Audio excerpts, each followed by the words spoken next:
네, 안녕하세요. 닥터 부자아빠입니다. 네, 오늘의 주요 기사를 같이 살펴보도록 하겠습니다.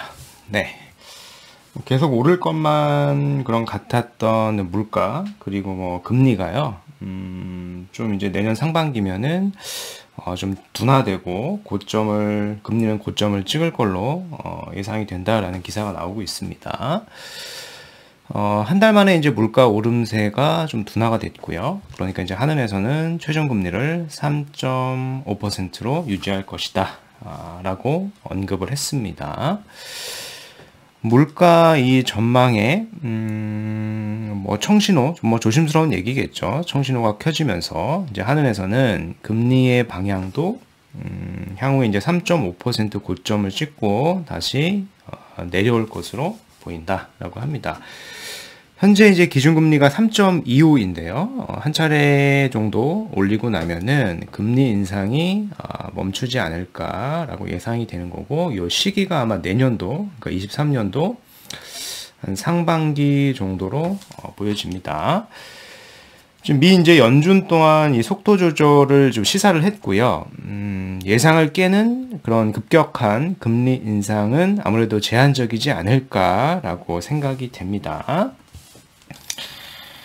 집가격이 계속 조정을 받고 있습니다. 서울 집가격도 지금 많이 조정을 받고 있는데 주목할 만한 부분이 조금 있는 것 같아요. 서울 집값 또 최대 낙폭 와중에 강남 하락세는 상대적으로 좀 둔화가 됐다라는 기사입니다.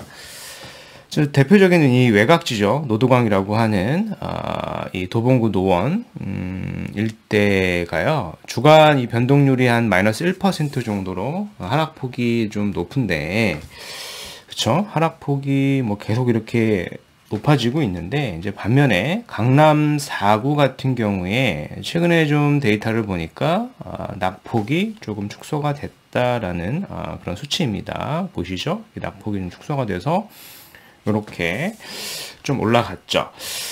자, 강남 서초 송파 강동구가 이제 강남 4구잖아요. 그래서 동남권인데 서울에서 유일하게 하락폭이 둔화돼서 눈길을 좀 끌었다. 전주 대비해가지고요. 전주에는 0.43%였던 게 이번 주에는 0.39%로 기록하면서 2주째 낙폭이 조금 축소가 된 겁니다. 서울이 이제 25개 자치 중에 전주보다 낙폭이 축소된 곳은 강남, 서초, 송파, 강동구 이 네 곳인데요. 그 이유가 이제 최근에 이런 지역들을 중심으로 급매물들이 좀 소진이 되고 있는 것 같아요. 그 원인 이제 15억 초과 대출 규제가 풀렸죠. 12월 달부터 풀리다 보니까 15억이 넘더라도 이제 대출이 가능합니다. 대출이 가능하다 보니까 이런 단지들, 대표적인 한 20억 내외 정도 하는 단지들의 급매물들이 좀 소진이 되고 있습니다. 대표적인 데가 이제 잠실인 것 같아요. 잠실에 집을 보러 오는 사람들도 상대적으로 많습니다. 다른 지역들은 거의 없는데 잠실 쪽은 급매가 나오면은 좀 보러 오고 있다라고 합니다. 잠실 한번 볼까요? 금매가 이제 19억에 이렇게 거래가 됐어요. 19억대. 지금 1층 매물이 19억에 거래가 됐고, 그리고 한 중층 매물은 19억 초반에서 후반 정도에 지금 거래가 되고 있습니다. 그래서 지금도 보면, 매물을 보면은 19억에 살 수 있는 거는 1층짜리는 있는데요. 그 외에 한 중층 이상, 로얄동, 로얄층이라고 하는 것들은 지금 매물 시세들이 한 21억에서 한 22억 정도로 나오고 있습니다. 아마 이게 좀 바닥을 좀 다진 게 아니냐라고 생각이 됩니다. 기존에 한 27억에서 한 19억까지 떨어졌다가 그런 매물들이 좀 소진이 되니까 그런 매물들은 조금씩 빠져나가고 있고요. 다시 호가가 한 1억씩 이렇게 좀 올라가고 있는 것 같습니다. 근데 잠실이 이렇게 영향이 있으면 주변 지역으로도 좀 영향을 줄 수도 있겠죠. 좀 기출을 좀 주목해 봐야 될 것 같고요. 오늘은 이제 구독자 사연입니다. 같이 한번 살펴보시죠. 이분은 이제 40대 후반 외벌이 직장인이에요. 외벌이 직장인인데, 자녀는 초등학생 1명입니다. 노원구에서 2억으로 전세 거주 중에 있습니다. 80%는 전세자금 대출을 활용하신 것 같고요. 그래서 여유 자금은 별도로 이제 2억이 있으시고 1억은 신용 대출이 가능하고요. 단 이제 퇴직 시에는 어렵다라고 합니다. 현재 고민은 크게 두 가지입니다. 자금 문제가 있다 보니까 둘 중에 하나를 선택해야 된다라고 말씀을 하셨어요. 그래서 첫 번째는 내가 창업을 준비한다. 지금 뭐 퇴직을 지금 고려 중이신 것 같아요. 그죠? 퇴직을 고려 중이시니까 이제 생활비를 벌어야 되지 않겠습니까? 가장으로서. 그러니까 고시원 창업을 고민하시는 것 같고, 또는 재개발 투자, 뭐 상계유탄 2구역을 이렇게 적어 놓으셨는데, 지금 무주택자이시니까 최근에 이렇게 주택 가격이 많이 하락이 됐고, 그렇다 보니까 매수 기회라고 생각을 해가지고 이 두 가지 중에서 좀 택일을 하려고 고민 중에 있는 것 같아요. 뭐 지금 직장 상황이 어떤지 잘 모르겠습니다. 직장이 지금 바로 내가 나와야 되는 건지 아니면 좀 버틸 수 있는 여력이 있는 건지는 잘 모르겠는데, 최대한 내가 조금 준비를 어느 정도 좀 된 상태에서 나오는 방향성이 맞고요. 그쵸? 부득이하게 뭐 어쩔 수 없는 상황에서 나온다라고 하면 어찌됐건 내가 현금 흐름을 좀 만들어내야 됩니다. 창업을 통해서. 당장 준비된 게 없다 보니까. 그래서 그거에 대한 고민이 있는 것 같고요. 근데 이제 현재 무주택자인데, 지금 청약도 지금, 기존에 당첨돼서 포기를 했다 보니까 좀 어려우신 상황인 것 같고, 청약을 하기에도. 그래서 주택 가격이 많이 떨어졌죠. 상계 뉴타운 2구역 같은 경우에는, 프리미엄이 거의 한 1억대까지 떨어졌어요. 상당히 많이 떨어졌기 때문에, 매수 타이밍이라고 생각을 하시는 것 같습니다. 그래서 제가 뭐 정리를 한다라고 하면은 이런 식으로 좀 말씀을 드리고 싶어요. 정리를 한번 같이 해보죠. 판서를 통해 가지고 정리를 한번 해보도록 하겠습니다. 지금 상황이 보니까 40대 후반이죠. 40대 후반, 주택이 없으세요. 무주택이시고, 지금 자금은 2억이 있으신 거예요. 2억이 있고, 추가적으로 이제 1억을 받을 수가 있어요. 신용대출이 있는데, 아마 이게 이제 퇴직을 앞두고 있다 보니까, 그죠? 퇴직을 하다 보면은, 요게 계속 쓸 수는 없을 겁니다. 그죠? 퇴직을 하다 보면, 1년에 한 번씩 신용대출은 갱신이 되니까, 내 신용을 확인하죠. 그때 이제 재직 여부를 확인하게 됩니다. 그래서 재직이 되어 있지 않다라고 하면은, 요거는 계속 사용할 수가 없어요. 현재 고민이 이거죠. 퀘스천 하신 게 정리를 해보면, 첫 번째는, 창업에 대한 고민이다. 창업은 이제 고시원을 언급을 하셨고요. 그래서 두 번째는 재개발입니다. 재개발은 이제 상계 2구역. 이렇게 고민을 하신 건데, 지금 결혼도 하셨고 자녀도 있어요. 그죠? 자녀도 있기 때문에, 소득도 지금 만들어내면서 자산도 형성을 해야 됩니다. 근데 창업을 하다 보면은, 무주택자로서 내가 당장 현금 흐름을 만들어낼 수는 있겠죠? 그쵸? 바로 만들어낼 수는 있습니다. 한두 달, 뭐 두세 달 정도 준비하면은 충분히, 만들어낼 수는 있겠는데, 지금 제 생각에는 주택을 좀 저점에 30%, 40% 이렇게 빠른 지역들이 많다 보니까 그런 지역들을 저점에 매수할 수 있는 기회를 내가 할 수 없게 되는 거죠. 근데 고시원 창업을 하게 되면은 다시 시드를 모아가지고 다시 이제 주택을 사야 될 텐데, 그렇게 되면 타이밍을 또 놓칠 수가 있으니까. 근데 반면에 내가 창업을 하지 않고 재개발 투자한다라고 하면은 뭐 자산은 내가 저점에 살 수는 있겠지만은 사실 뭐 창업을 할 수 없으니까 현금 흐름이 나오지가 않으니까 이 재개발도 버티기는 어려울 겁니다. 생활비도 필요할 테니까. 그래서 저는 이렇게 좀 답변을 드리고 싶어요. 재개발 구역을 내가 사지 않는다라고 하면은 우리가 주택도 내가 투자를 할 수가 있고요. 창업도 이제 내가 자금을 만들어서 할 수 있는 방법이 있습니다. 제가 좀 말씀드려보면은, 뭐, 해당 일대를 보셔도 돼요. 해당 일대 주변에, 거의 신축급의 아파트가 있을 거예요. 신축급의 아파트가 있는데, 여기를 갭으로 우리가 검토를 할 수 있겠죠. 그러면은, 이 지역을 제가 살펴보니까, 전 고점 대비 거의 한 30% 이상 빠졌습니다. 예, 30% 이상 빠졌기 때문에, 그 이상도 빠졌어요. 그래서 저는 매수 타이밍이 된다라고 생각을 합니다. 물론 이게 아주 바닥이다 라고 생각하기에는 좀 어렵겠지만은 한 무릎 정도는 온 것 같아요. 무릎 정도. 그래서 이 무릎 정도에는 우리가 매수를 검토해도 충분히 괜찮은 겁니다. 뭐 정확한 뭐 바닥은 우리가 맞출 수가 없으니까요. 그래서 예를 들어서 해당 지역의 25평 아파트를 보면은 지금 매매가가요. 매매가가 한 6.9억 정도 합니다. 금매가. 근데 전세가 한 4.5억에서 한 5억 이상도 받을 수가 있으니까 예를 들어서 뭐 심플하게 계산해 보면은 7억짜리 아파트에 전세를 5억 끼고 산다라고 하면 내 자금은 이렇게 2억이 들어가게 되는 거겠죠.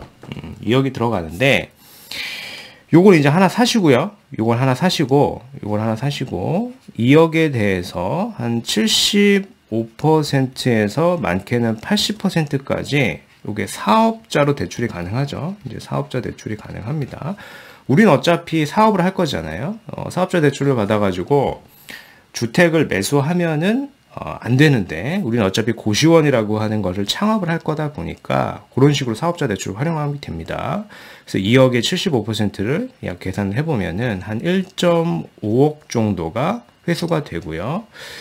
요게 이제 고시원을 내가 원룸형 아주 프리미엄급을 인수하기는 어렵겠지만은 그 이하 뭐 호남룸이라던가 미니룸 정도는 내가 인수를 해가지고 충분히 창업을 해가지고 뭐 수익률을 많게는 투자금 대비 30% 이상도 실적으로 이제 만들 수가 있으니까요. 이렇게 하면 이제 내가 주택도 취득할 수 있고 고시원 창업을 통해 가지고 현금 흐름도 만들어낼 수 있을 것 같습니다.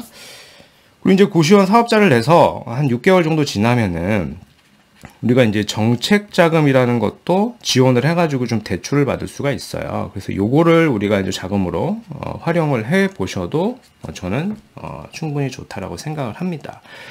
그래서 제 결론은 뭐 어느 하나만 딱 택을 하기에는 지금 상황이 그렇게 좋은 상황은 아닌 것 같아요. 그래서 우리 입장에서는 재개발 투자하면은 막 6년에서 7년씩 묶이고요. 다시 입주를 하고 뭐 2년 이상 우리가 가지고 있어야 뭐 비과세를 받을 수 있는 거잖아요. 그래서 기간이 너무 오래 걸리고 무엇보다 자금이 묶인다. 그죠? 창업 자금도 없으니까.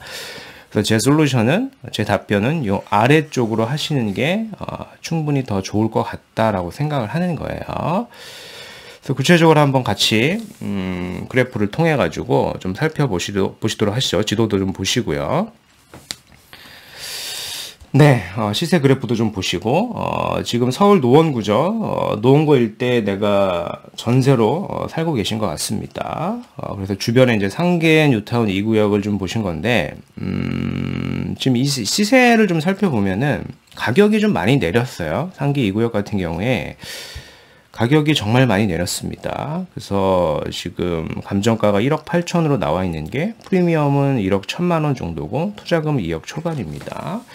메리트가 있는 거는 맞아요. 맞는데 우리와 같은 상황에서는 여기를 사게 되면은 거의 6, 7년 동안 자금이 묶이는 거죠. 지금 사업시행 인가니까 관리처분 나면은 전매도 할 수 없고요. 그리고 이제 추가 부담금을 좀 계산을 해본다라고 하면은 여기가 25평을 받는 물건일 텐데, 그죠? 5구 타입이니까.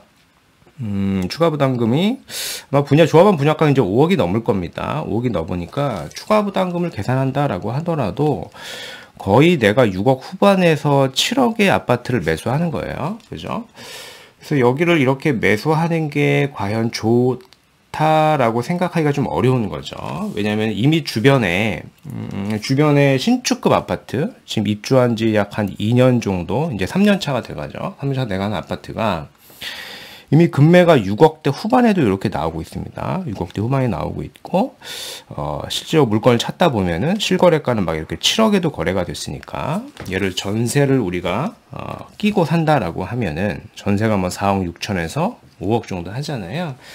실제로 내 자본이 뭐 2억에서 뭐 3억 정도면은 충분히 이거를 살 수가 있는 겁니다. 그쵸? 그래서 얘 이제 전 고점이 이제 10억이 넘었었어요. 10억 1,500이었던 게요. 지금 7억, 지금 뭐 6억 9천까지 내려온 겁니다. 가격 조정이 많이 됐습니다. 그래서 매수 타이밍이라고 저는 생각을 하고요. 그래서 지금 이제 전세를 사시다가 지금 이제 금리가 좀 높잖아요. 금리가 높다 보니까 바로 들어가서 사시기에는 좀 부담이 되실 것 같아요. 어차피 우리가 퇴직도 고려하고 있고 현금 흐름이 지금 많지 않은 상황이니까요. 그래서 그래서 금리가 이제 다시 내려간 시점에 뭐 1, 2년 후쯤에 좀 내려가지 않겠습니까? 그때 내가 전세자금 퇴거 대출을 해가지고 금리가 좀 낮게 해서 들어가서 실거 조건 채운다라고 하면은요, 그 시점에는 전 고점 이상으로 상승이 될 수도 있는 지역이라고 저는 생각을 합니다. 그 이유가요, 주변 지역들을, 보면은 상계 주공이 있죠. 뭐 창동도 마찬가지고요. 초기 단계에 있는 이런 재건축 단지들이 이제 급물살을, 탈 것 같다라는 기사예요. 재건축 2차 안전진단이 이제 사실상 폐지가 되고요. 재건축 추진 속도가 좀 빨라질 것 같습니다. 근데 현재 계시는 지역들이 보면은 대부분 다 정비사업 구역입니다. 그래서 주변에 있는 이런 신축급의 아파트가요, 굉장히 귀할 거예요. 여기가 재건축이 되면 어찌됐건 이주를 하게 되고요. 주변에 신축으로도 이주 수요가 나오기 때문에 이런 전세가들은 뭐 금리에 대한 인식, 고점이 다시 내려간다라고 하면은 전세가가 다시 상승이 될 수도 있습니다. 그래서 수요가 많아져가지고 매매 가격을 끌어올리게 되는 현상이 작용이 될 수 있는 지역이에요. 그래서 이런 식으로 한번 솔루션을 생각해 보시는 게, 내가 뭐 고시원을 창업을 할 건지 또는 재개발 구역을 살 건지 보다는 차라리 신축의 아파트를 갭으로 사서 개 사업자 대출을 일으켜가지고 고시원을 창업을 하는 게 훨씬 더 좋은 솔루션이다라고 말씀을 드려보도록 하겠습니다. 네. 그래서 오늘 말씀드린 내용을 좀 요약을 해보면은, 물가 오름세가 좀 둔화가 되고 있고요. 한은의 최종 금리는 3.5%로 유지가 될 것 같아요. 연준 또한 속도 조절을 시사했고요. 급격한 금리 인상은 제한적일 걸로 보여집니다. 서울 집가격이 이제 최대 낙폭인데, 그 속에서 강남 4구는 좀 낙폭이 축소가 되고 있다라고 하는 게 좀 보여져요. 그래서 잠실권 등 주요 지역 급매물 소진에 따른 현상으로 파악이 되고요. 요게 주변 지역으로 영향을 줄지 여부는 좀 더 상황을 지켜봐야 될 것 같습니다. 그래서 40대 후반 외벌이 직장인께서 사연을 주셨는데, 지금 퇴직 준비 중이에요. 주택이 없으신데, 그래서 고민이 요거였죠. 고시원을 해야 되냐, 내가 상계 요타운을 사야 되냐, 요거에 대한 고민인데, 저는 두 개 다 할 수 있다라고 생각을 합니다. 단 이제 재개발이 아니라 인근에 신축급 아파트를 갭으로 사고요. 일단 여기가 이제 전고점 대비 지금 30% 이상 하락이 됐죠. 그래서 여기를 사고, 요거에 투자한 금액에 내 자금이 있으니까 그거에 대한 75%도 대출이 나오니까요. 그걸 활용해서 충분히 내가 고시원 창업을 도전해 볼 수 있을 것 같습니다. 그렇게 되면은 수익률을 내가 만실을 잘 채운다라고 하면은 뭐 30% 그 이상도 충분히 가능하니까, 내가 퇴직을 한다라고 하더라도 이렇게 자산도 만들 수 있고, 그리고 뭐 사업자를 내 가지고 고시원 창업을 하게 되면은 현금 흐름도 충분히 만들어낼 수 있다라고 생각을 합니다. 그래서 희망을 좀 가지시고 좀 적극적으로 알아보셨으면 좋겠습니다. 네, 그래서 오늘 말씀드린 내용은 여기까지이고요. 제 영상이 도움이 되셨으면 구독하기, 좋아요, 알림 설정 부탁드리겠습니다. 이상 닥터부자였습니다. 감사합니다.